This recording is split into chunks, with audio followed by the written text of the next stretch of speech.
பற்றியும் அங்கே வந்து கமிஷனருடைய அறிவிப்பும் நீங்கள் பார்த்துருப்பீங்க இன்றைக்கி கமிஷனரேட்லேருந்து. எங்கெங்கெல்லாம் தனிப்பட்ட காரணங்கள் நடக்கும் கொலைகளுக்கு துரிதமாக காவல்துறை செயல்பட்டு, ஏன்னா முதலுடைய ஆணைக்கிணங்க எல்லாமே செயல்பட்டு உடனடியாக கைது நடவடிக்கை எல்லாம் நடந்துகிட்ருக்கு.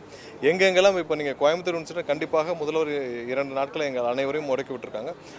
மிக துரிதமாக இந்த வழக்குகள் முடிக்கப்பட வேண்டும், உச்சபட்ச தண்டனை வழங்கப்பட வேண்டும். அதற்கான அனைத்து விதமான சட்டப்பூர்வ நடவடிக்கைகள் எடுக்கிறதுக்காக அனைத்து வேலையும் செஞ்சுட்ருக்கோம்.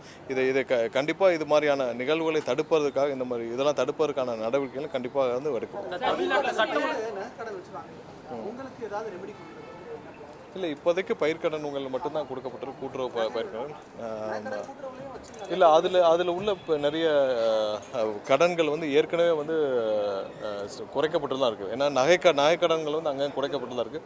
பயிர்க்கடன்கள் நேரடியாக அந்த சாகுபடிக்கான பயிர்க்கடன்கள் மட்டும்தான் நம்ம இப்போ தள்ளுபடி வந்த 15-20 நாட்களே வந்து தொடர்ச்சியாக வந்து இத்தனை கொலைகள்னு சொல்லிட்டு எதிர்கட்சிகள் வந்து தொடர்ச்சியாக குற்றம் சுமத்துறாங்க. நீங்கள் பார்த்துருப்பீங்க சார், அதுக்கு என்ன? இல்லை, எந்த விதத்திலையும் சட்ட ஒழுங்கு சீர்கேடுக்கான எந்த இதுவும் நடக்கலை. ஒவ்வொரு நாளும் நீங்கள் பார்த்துருப்பீங்க, இப்போ எங்கேயாவது இப்போ குட்கா இல்லை போதைப் பொருட்கள் எல்லாத்துக்கும் வந்து ரைடுகள் முன்னாடி விட இப்போ அதிகமாக நடந்துகிட்டு இருக்கு. காவல்துறை அங்கங்கே ரைடு நடந்துகிட்ருக்கு. தேவையில்லாத இடத்துல டாஸ்மாக் இருந்தால் உடனடியாக மூடப்படுது. தேவையில்லாத இடத்துல வந்து விதிமுறைகள் மீறி செயல்படும் மதுபான கூடங்கள், அதாவது பார்கள் வந்து அங்கே மீது நடவடிக்கை எடுக்கப்பட்டு அங்கங்கெல்லாம் மூடப்பட்டு வருது. எங்கெங்கெல்லாம் இந்த கடைகளில் குட்காலாம் விற்கப்படுதோ அங்கெல்லாம் வந்து எனக்கு தெரிஞ்சு நிறைய இடத்துல சீல் வைக்கப்பட்டு வருது, அங்கங்கே பிடிக்கப்பட்டு வருது. எல்லா இடத்துலையும் போதை மருந்துகள் எங்கெங்கே இருக்கோ அதெல்லாம் ரைடு பண்ணப்பட்டது. சட்டம் ஒழுங்கை சரி செய்யும் விதத்தில் முதல்வர் அனைத்து நடவடிக்கைகளும் எடுத்துகிட்டு வராங்க. கண்டிப்பாக ஒவ்வொரு நாளும் அதற்கான முன்னேற்றத்தை நீங்கள் பார்ப்பீங்க. அதிக ஒப்பந்தங்களை வந்து எடுத்திருக்காங்க அப்படின்னு சொல்லிட்டு இன்றைக்கு ஒப்பந்ததாரர்கள் குற்றம் சாட்டாக இருக்காங்க. நிறுவனம் அது வந்து முன்னாள் அமைச்சர் செந்தில் பாலாஜிக்கு தொடர்புடைய நிறுவனம் அப்படின்னு சொல்லுவாங்க. அதன் மீது என்ன நடவடிக்கை எடுக்கும்? இல்லை, அதற்கான சீல்டு கவரில் கம்ப்ளைண்ட்டும் கொடுத்துருக்காங்க. இன்றைக்கி காலையில் இருந்த மீட்டிங்கில் பெரும்பாலான வெண்டர்ஸும் இவங்களும் கம்ப்ளைண்ட் பண்ணதுன்னா, கடந்த 5 ஆண்டுகளாக மொத்த அரசே வந்து ஒரு சில நிறுவனங்களுக்கு ஃபேவர் பண்ணுற மாதிரி ஒரு சில நிறுவனங்கள் பயன்படும் வகையில் டெண்டர் பாலிசியை மாற்றப்பட்டிருக்கு. அவங்க வந்து தனியாக அவங்களே வந்து அந்த டெண்டர் எடுக்கிறபடியாக இந்த அரசே துணை நின்றுருக்கு. முறைகேடுகள் நிறைய நடந்திருக்குன்னு சொல்லி அவங்களே ஓப்பனாக சொன்னாங்க. சோலார் பாலிசியில் நிறைய வந்து அவங்க ஒரு சில நபர்கள், அதாவது நீங்கள் சொன்ன அந்த முன்னாள் அமைச்சருடைய அவரும் அவர் கூட இருந்தவங்களும் எதுவும் நேரடியாக குற்றம் சாட்டினாங்க. அதுக்கான சீல்டு கவரில் நிறைய ரிப்போர்ட்ஸும் கொடுத்துருக்காங்க. கண்டிப்பாக இதை ஆய்வு செய்து சட்டப்பூர்வமான நடவடிக்கை நாங்கள் ஃபார்வர்ட் பண்ணுவோம்.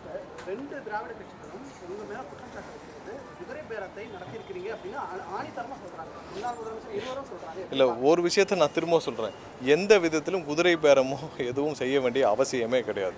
100% மக்கள் எங்கள் மீது நம்பிக்கை வைத்து இப்போ இந்த நேரத்தில் தேர்தல் வைத்தாலும் 200க்கும் மேற்பட்ட தொகுதியில் மக்கள் எங்களை வெற்றி பெற வைப்பார்கள். அதில் எந்த மாற்று கிடையாது. எந்த இடத்துலையும் குதிரை பேரம் செய்ய வேண்டிய அவசியம் யாருக்குமே கிடையாது. இங்கே எங்கள் முதல்வர் மீது 100% மக்கள் நம்பிக்கை வச்சுருக்காங்க.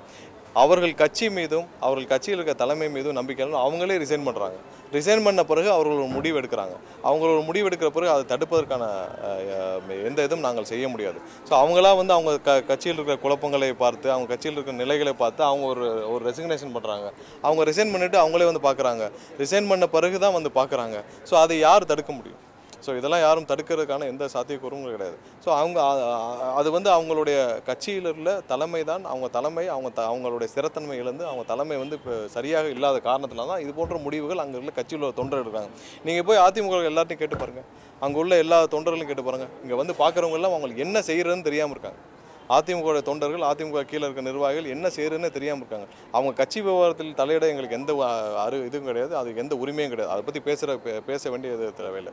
அந்த கட்சி விவகாரத்தில் நாங்கள் தலையிட வேண்டிய அவசியம் இல்லை. பட் அங்கேருந்து வர்றவங்க ரிசைன் பண்ணிட்டு வந்து சந்திக்கிறாங்கன்னா அதை நாங்கள் எப்படி தடுக்க முடியும்? சார், இந்த 3 எம்எல்ஏக்கள் தானா இல்லை வேறு எம்எல்ஏக்கள்? இல்லை, அதை பற்றி நம்ம பேச முடியாது. ஏன்னா அது அவங்களுடைய தனிப்பட்ட விருப்பம், அது அந்த கட்சியோடைய விஷயம். அதில் ரிசைன் பண்ணிட்டு வர்றவங்க அவங்களுடைய தனிப்பட்ட முடிவுகள். அதை பற்றி நாங்கள் யாரும் கமெண்ட் பண்ண முடியாது. கடந்த சில நாட்களாகவே தலைமைச் செயலகத்தில் வந்து இணையறதுன்றது வந்து தொடர்ச்சியாக நடைபெற்று வந்து இன்று இல்லை, கடந்த சில நாட்களாகவே தொடர்ச்சியாக அதுக்கு கட்சி சார்பில் எதனா அறிவித்தல் வழங்கியிருக்காங்களா இல்லை எப்படி? இல்லை, அது எல்லா காலகட்டத்திலையும் வந்து அங்கங்கே இருக்கிற அமைச்சர்கள் அவங்கள வந்து எல்லாரும் சந்திக்கிறது வழக்கம்தான். ஒவ்வொரு இடத்துலையும் வந்து சந்திக்கிற வழக்கம்தான். கண்டிப்பாக இது வந்து வேறு கட்சிகள் மாற்று கட்சியிலேருந்து தான் அதிகமாக வந்து சந்திக்கிறார்கள். நாங்களும் அதை வர்றவங்கள்ட்ட அறிவுறுத்திட்டு தான் இருக்கிறோம். இது இப்போ சொல்லிட்டு தான் இருக்கோம். அங்கங்கே மாவட்ட செயலாளரை போய் சந்தித்து அவங்க முன்னாடி இணையணுன்றத அறிவுறுத்தலை நாங்கள் எல்லாத்தையும் செஞ்சுட்ருக்கோம். எங்கேயும் அந்த மாதிரியான இதெல்லாம் செய்யலை.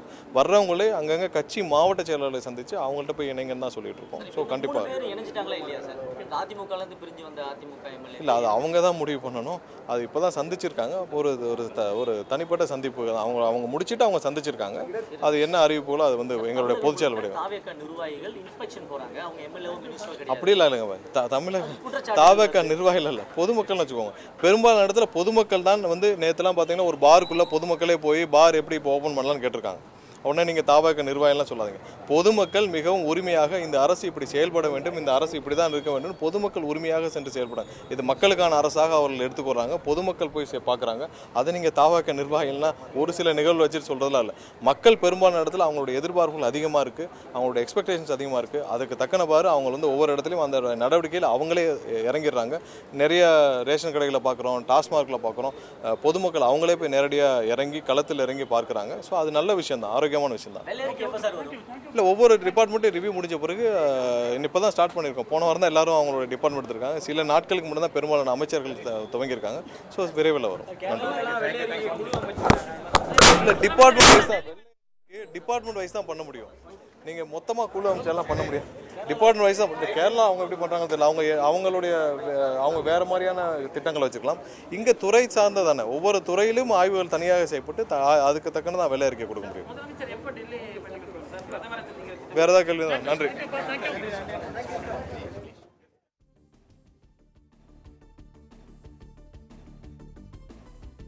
பிளே ஸ்டோர் மற்றும் ஆப் ஸ்டோரில் இருந்து பாலிமர் செயலியை QR கோடு மூலம் பதிவிறக்கம் செய்யுங்கள். செய்திகளை உடனுக்குடன் பெறுங்கள்.